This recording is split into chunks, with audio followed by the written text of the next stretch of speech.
10 محرم الحرام کا دن شروع ہی سے نہایت اہمیت کا حامل رہا ہے۔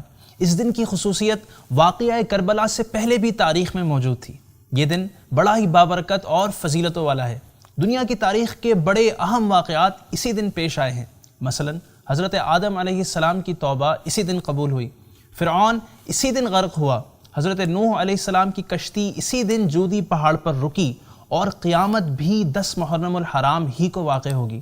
آج کے ایپیسوڈ میں ہم آپ کو اس دن کرنے والے چند کام بتائیں گے جو آپ کے نیک اعمال میں اضافہ کریں گے۔ So let's watch how to spend the day of Ashura and what to do on this day۔ سب سے پہلا کام تو ہم نے یہ کرنا ہے کہ عاشورہ کی رات ہم نے غسل کرنا ہے، کیونکہ اس رات آب زمزم تمام پانیوں میں شامل کر دیا جاتا ہے، اور اس رات غسل کرنے سے پورا سال بیماریوں سے حفاظت رہتی ہے۔ عاشورہ کا دن چونکہ بہت اہم ہے، لہٰذا ہمیں اس کی رات کو بھی ویسٹ نہیں کرنا، بلکہ ہو سکے تو عاشورہ کی پوری رات عبادت میں گزارنی ہے۔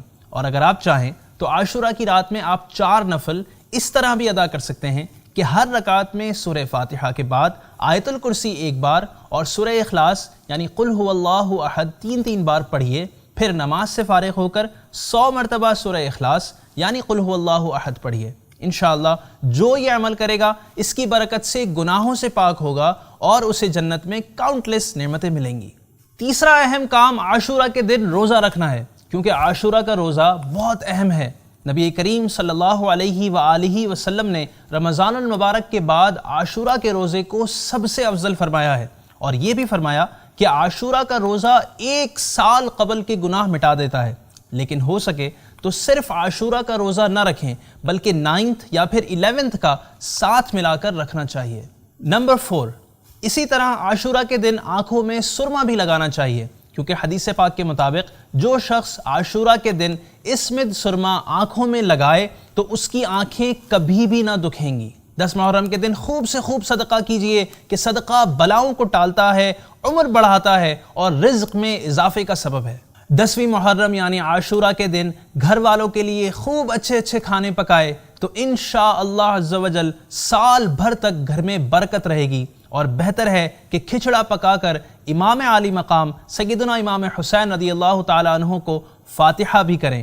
حضرت مفتی احمد یار خان نعیمی رحمۃ اللہ علیہ فرماتے ہیں کہ یہ نسخہ آزمایا ہوا یعنی ٹرائیڈ اینڈ ٹیسٹڈ ہے۔ اس دن علماء کی زیارت اور ملاقات کے لیے جائیں کہ حدیث مبارکہ میں ہے کہ عالم کے چہرے کو دیکھنا عبادت ہے۔ یتیم کے سر پر ہاتھ پھیریے۔ ترمذی شریف کی حدیث مبارکہ ہے کہ جو یتیم کے سر پر ہاتھ پھیرتا ہے تو اس کے ہاتھ کے نیچے جتنے بال آتے ہیں ہر بال کے بدلے میں اللہ پاک نیکی عطا فرماتا ہے۔ کسی مریض کی عیادت کے لیے جائیے۔